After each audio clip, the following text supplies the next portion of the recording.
এই ভিডিওটিতে আমরা আলোচনা করব ক্লাস 9 ভৌত বিজ্ঞান বিষয়ের মডেল অ্যাক্টিভিটি টাস্ক পার্ট 2, যেটা ফেব্রুয়ারি 2022-এ দেওয়া হয়েছে।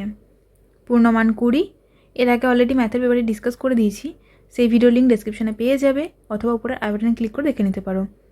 কোশ্চেন পেপার দেখো, একে বলছে ঠিক উত্তরটি নির্বাচন করো, মানে এমসিকিউ টাইপস কোশ্চেন, 3টে আছে, প্রশ্নমান 1 করে। 2-এ বলছে একটি শব্দে অথবা একটি বাক্যে উত্তর দাও, এখানেও 3টে প্রশ্ন আছে, প্রশ্নমান 1 করে, মোট 3 নাম্বার। 3-এর দাগে বলছে সংক্ষিপ্ত উত্তর দাও, 4টে প্রশ্ন আছে, 4টি সলভ করতে হবে, প্রশ্নমান 2 করে, মোট 8 নাম্বার। 4-এর দাগে আছে 2টো প্রশ্ন, এখানে প্রশ্নমান হচ্ছে মোট 3 করে, টোটাল 6 নাম্বার। এবার আমরা সলিউশন দেখে নিই। 1-এর প্রথম প্রশ্ন, ml²(t⁻²) যে ভৌত রাশির মাত্রীয় সংকেত তা হলো, মানে কোন ভৌত রাশিটার মাত্রা হচ্ছে ml²(t⁻²)। অপশন দেখো, কার্য, ক্ষমতা, বল নাকি ভরবেগ। আমাদের অ্যান্সার হবে ক নম্বর অপশন, কার্য। কার্যের মাত্রা হচ্ছে ml²(t⁻²), মানে মাত্রাটাকে থার্ড ব্র্যাকেটে রাখেনি, কিন্তু তোমরা যখনই মাত্রা লিখবে অবশ্যই থার্ড ব্র্যাকেটের মধ্যে লিখবে। তাহলে 1-এর অ্যান্সার হলো অপশন নাম্বার ক। 1-এর 2, নিচের যেটি ভেক্টর রাশি সেটি হলো কার্য, দ্রুতি, ভরবেগ নাকি ক্ষমতা।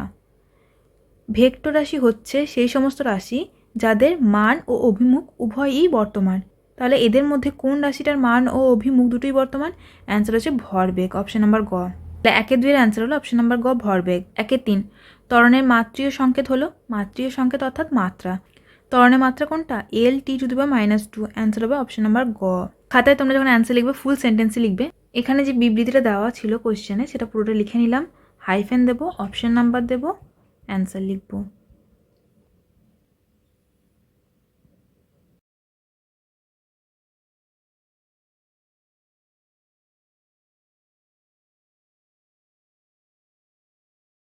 দু নম্বর কোশ্চেনও তাই, যেটা দেওয়া ছিল লিখে নিয়েছি, এরপরে হাইফেন দিয়ে অপশন নাম্বার দিয়ে অ্যান্সার।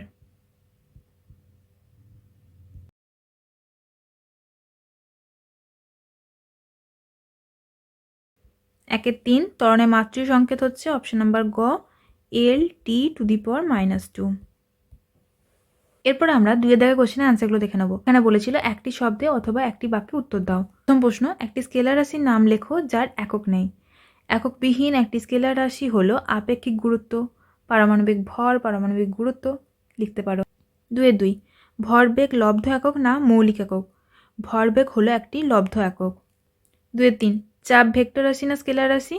চাপ হলো একটি স্কেলার রাশি। তাহলে 1 আর 2-এর অ্যান্সার দেখে নিয়েছি। এবার 3-এর দাগে প্রথম প্রশ্ন দেখো, 3 কেজি ভরের বস্তুতে 5 মিটার/সেকেন্ড স্কয়ার ত্বরণ সৃষ্টি করতে, নাকি 4 কেজি ভরের বস্তুতে 4 মিটার/সেকেন্ড স্কয়ার ত্বরণ সৃষ্টি করতে বেশি বল প্রয়োজন হবে? যুক্তি দাও। অর্থাৎ একটা 3 কেজি ভরের বস্তু আছে, সেখানে ত্বরণ সৃষ্টি করতে হবে 5 মিটার/সেকেন্ড স্কয়ার, ওকে। আর একটা আছে 4 কেজি ভরের বস্তু, সেখানে ত্বরণ সৃষ্টি করতে হবে 4 মিটার/সেকেন্ড স্কয়ার। তো জিজ্ঞাসা করছে কোন ক্ষেত্রে বলটা বেশি প্রযুক্ত হবে, যুক্তি দিতে বলছে। তাহলে আমরা এখন কি করব, দুই ক্ষেত্রেই প্রযুক্ত বলের পরিমাণটা নির্ণয় করে নেব। প্রথম বস্তুর ভর ইজিক্যাল টু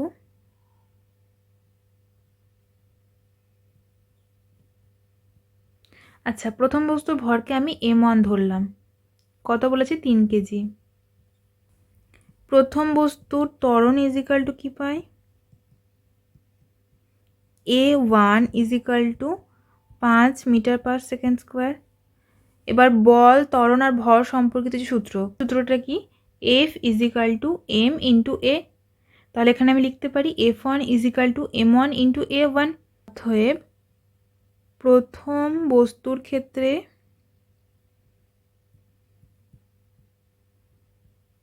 প্রযুক্ত বল ইজিক্যাল টু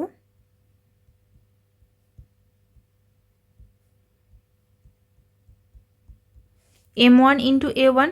m1 মানে কত? 3 গুণ a1 কত? 5। একক কি হবে? KG metre per second square. KG metre per second স্কয়ারকে আমি কি লিখতে পারি? নিউটন। ইজিক্যাল টু 3 5-এ গুণ করলে 15 নিউটনকে ক্যাপিটাল N দিয়ে ডিনোট করা হয়। প্রথম বস্তুর ক্ষেত্রে কতটা বল প্রয়োজন হচ্ছে? 15 নিউটন। দেখে নেব দ্বিতীয় বস্তুর ক্ষেত্রে কতটা বল লাগছে। দ্বিতীয় বস্তুর ভর ইজিক্যাল টু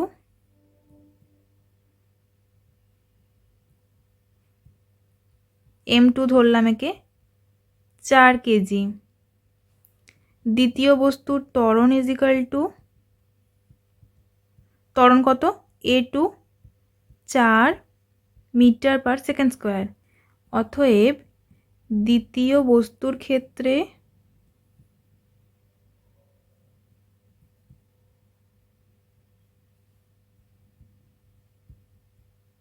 প্রযুক্ত বল ইজ ইকাল টু, এখানে F2 ধরবো, M2 ইন্টু A2, M2 কত 4, A2 কত 4 KG metre per second square is equal to 4 4 16, আর কেজি মিটার পার সেকেন্ড স্কোয়ারকে আমি কী লিখবো? নিউটন। ক্যাপিটাল এন দিয়েছি। প্রথম ক্ষেত্রে কতটা বল লাগছে না? 15 নিউটন, আর দ্বিতীয় ক্ষেত্রে লাগছে 16। কোনটা বেশি? দ্বিতীয় ক্ষেত্রে বেশি। প্রশ্ন দেখি, কোন ক্ষেত্রে বেশি বল প্রয়োজন হবে? যেহেতু প্রথম ক্ষেত্রে প্রয়োজনীয় বল 15 নিউটন ও দ্বিতীয় ক্ষেত্রে প্রয়োজনীয় বল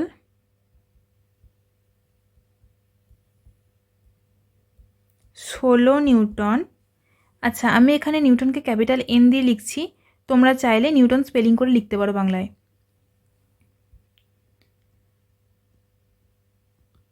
সুতরাং দ্বিতীয় ক্ষেত্রে বেশি বল প্রযুক্ত হয়েছে।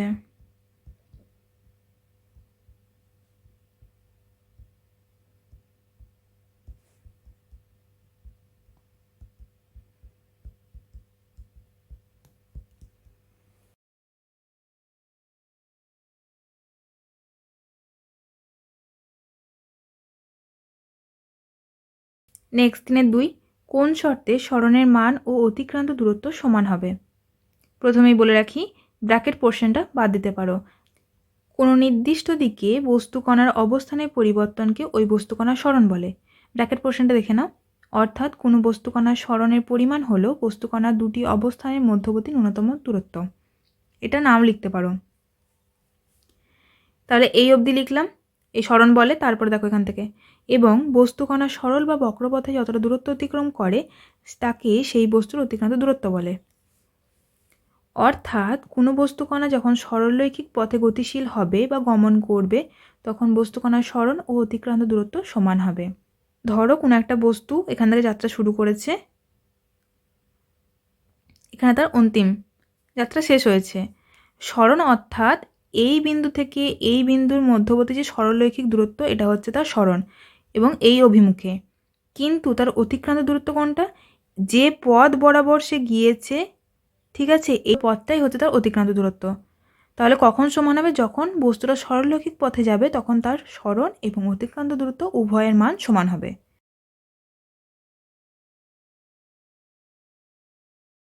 3-3, একটি স্কেলার রাশির নাম লেখো যা দুটি ভেক্টর রাশির সঙ্গে সম্পর্কযুক্ত এবং তার একক কয়টি মৌলিক এককের উপর নির্ভরশীল। তাহলে এমন একটা স্কেলার রাশি, সেটা হচ্ছে কার্য, যা দুটি ভেক্টর রাশির সঙ্গে সম্পর্কযুক্ত। কি কি না? বল গুণ সরণ। কার্য ইজ ইকাল টু কি জানি? বল গুণ সরণ। বল একটা ভেক্টর রাশি, সরণ একটা ভেক্টর রাশি। আমরা সেটা জানতে চাচ্ছি যে আমার একটা স্কেলার রাশি বলো যা দুটো ভেক্টর রাশির সাথে সম্পর্কযুক্ত। তাহলে আমরা কার্য লিখলাম। কি বলেছে দেখো, তার একক কয়টি মৌলিক একক নিয়ে গঠিত। কার্যের একক কি প্রথমে জানি? Newton metre. নিউটন মানে কি? নিউটন মানে হচ্ছে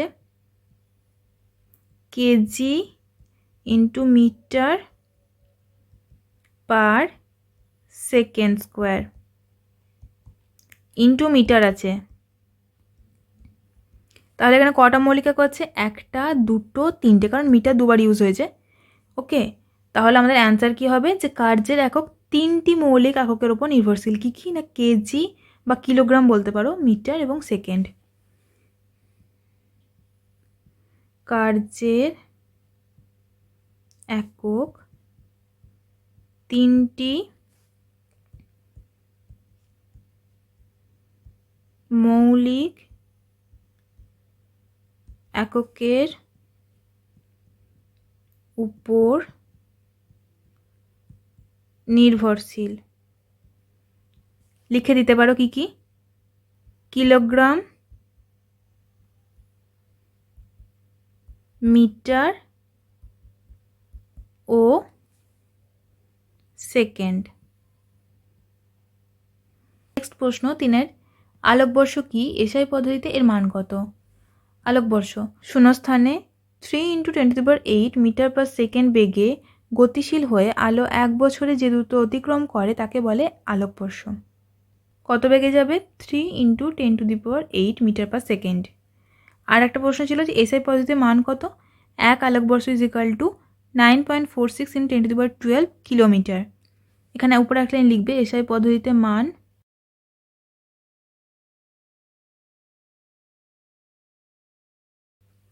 এসআই পদ্ধতিতে মান হলো লিখে নিয়ে লিখবে 1 আলোকবর্ষ = 9.46 × 10⁻12 কিলোমিটার।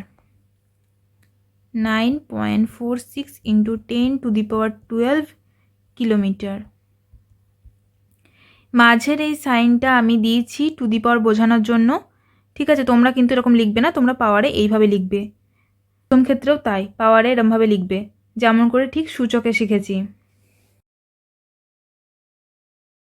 4 প্রশ্ন দেখো। প্রথম প্রশ্ন কি বলছে? জলে অদ্রাব্য কোনো অনিয়তকার কঠিন বস্তুর ঘনত্ব আয়তন মাপক চোঙ ও সাধারণ তুলাযন্ত্রের সাহায্যে কিভাবে মাপবে? এখানে পয়েন্ট করে করে বলা হয়েছে, তোমরা পয়েন্ট না করে প্যারা করেও লিখতে পারো। সাধারণ তুলাযন্ত্র ও মাপনী চোঙের সাহায্যে কোনো অসম আকৃতির কঠিন বস্তুর ঘনত্ব নির্ণয়। জলে অদ্রাব্য কথাটাও এখানে লিখে নেবে। নাও 1 নম্বরে লেখা হয়েছে প্রথমে সাধারণ তুলাযন্ত্রের সাহায্যে অসম আকৃতির কঠিন বস্তুর ভর পরিমাপ করা হলো। ধরি বস্তুটির ভর হলো m একক। 2 নম্বর লেখা হয়েছে প্রথমে মাপনী চোঙটি ধুয়ে ভালোভাবে শুকিয়ে নেওয়া হলো। 3 এবার আয়তন মাপক চোঙে এমনভাবে জল ঢালা হলো যাতে পরীক্ষাধীন বস্তুটি ওই জলে সম্পূর্ণ ডুবে যেতে পারে। এবার ওই জলতলের পাঠ নেওয়া হলো। মনে করি পাঠ V1 একক। এখানে একটা ছবি আঁকা আছে, এই দেখো এই V1 পার্টটা প্রথম ক্ষেত্রে। নেক্সটে কি বলছে দেখো, এবার বস্তুটিকে পরিষ্কার করে মোম মাখানো একটি সরু ও শক্ত সুতো দিয়ে বেঁধে ধীরে ধীরে তরলের মধ্যে ডোবানো হলো, ফলে জলতল কিছুটা ওপরে উঠবে। এই অবস্থায় জলতলের পাঠ নেওয়া হলো। মনে করি এই পাঠ V2 ঘন একক। অর্থাৎ যখন তুমি সেই বস্তুটাকে কোনো সুতোয় বেঁধে জলে ডোবাচ্ছ তখন দেখছো পাঠটা উঠছে এবং পাঠটা উঠে এটা হচ্ছে V2। এখানে কি বলছে? এক্ষেত্রে মোম মাখালে সুতোটি ভেজে না, অর্থাৎ জল শোষণ করে না, তাই পাঠে ত্রুটি আসে না। বলছে এই যে সুতোটা এটাকে মোম মাখানো হয়েছে, যার ফলে এই সুতোটা কোনো জল শোষণ করবে না, ফলে পাঠে কোনো ত্রুটি আসবে না। পাঠ মানে এই যে রিডিং নেওয়া হচ্ছে এটাকে বলছে। তাহলে প্রথম ক্ষেত্রে পাঠ কত ছিল? V1, দ্বিতীয় ক্ষেত্রে V2। এবার দেখো এখন বস্তুর প্রকৃত আয়তন পেতে গেলে V2 - V1 পাঠ থেকে নিমজ্জিত সুতোর আয়তন বাদ দিতে হবে। এক্ষেত্রে পাঠ নেওয়ার সময় লম্বন ত্রুটি যাতে না আসে সেদিকে লক্ষ্য রাখতে হবে। অতএব কঠিন বস্তুর ঘনত্ব D = বস্তুর ভর বাই বস্তুর আয়তন। বস্তুর ভর কত? m, এটা তো আমরা প্রথমেই দেখেছি, বাই V2 - V1, কারণ বস্তুটা ডোবানোর পর পাঠ দিয়েছি V2, বস্তুটা ডোবানোর পূর্বে পাঠ ছিল V1, তাহলে বস্তুটার আয়তন = V2 - V1। অতএব D = m by V2 - V1, এটাই হচ্ছে ওই বস্তুটার ঘনত্ব। 2 এসআই পদ্ধতিতে সহায়ক একক কটি? তাদের নাম লেখো। এগুলি কোথায় ব্যবহৃত হয়? এসআই পদ্ধতিতে সহায়ক একক হলো 7টি। এককগুলি হলো metre, kilogram, second, ampere, kelvin, candela ও মোল। অ্যাম্পিয়ার স্পেলিংটা অনেক বইয়ে অনেক রকম আছে, তোমাদের টেক্সটে যেমন থাকবে তোমরা সেইভাবেই লিখবে। মানে অ্যাম্পিয়ার স্পেলিং অনেক বইয়ে দেখবে এরকমও থাকে, ময়ে পয়ে হস্যি ন্তস্তয়াকার র। এককগুলি ব্যবহার: মিটার দৈর্ঘ্য পরিমাপে, কিলোগ্রাম ভর পরিমাপে, সেকেন্ড সময় পরিমাপে, অ্যাম্পিয়ার তড়িৎ প্রবাহ মাত্রা পরিমাপে, কেলভিন উষ্ণতা পরিমাপে, ক্যান্ডেলা দীপন প্রাবল্যের পরিমাপে এবং মোল পদার্থের পরিমাণ পরিমাপে ব্যবহৃত হয়।